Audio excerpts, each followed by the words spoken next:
At dahil nag-trending itong walang remote control toy pero nakakapaglakad, abay subukan nga natin. At talaga nga naman maraming natuwa at may nainis din. At may nagbanta ba ng kapag gagawa siya tas hindi naglakad, ay na, lagot ako ganun. At may nagsabi din na gumawa naman siya pero hindi naman naglakad, ay na, ginawa pa akong sinungaling. Kaya ito nga, titignan natin kung legit bang nakakapaglakad kahit walang remote control. At hindi lang basta nagugupit lang tayo ng paa, kailangan may size yan ha. At ang haba ng ginupit kong karton ay 150 cm at ang lapad ay 60 cm. At yung mga paa naman niya ay 20 by 50 cm.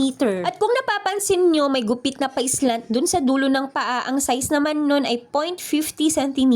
Ay nagets nyo ba? Abay gayahin nyo na lang yung ginagawa ko dyan sa video. At hindi naman natin i-achieve yung drawing ng donkey talaga. Ang gusto ko lang naman ay kung makakapaglakad talaga siya. At ito na yung katotohanan. Abay nahulog o yung first try. At ito naman yung second try. Tingnan nga natin. Ay naku, nahulog pa rin. At ito yung pang finale try natin. At legit nga, nakakapaglakad siya.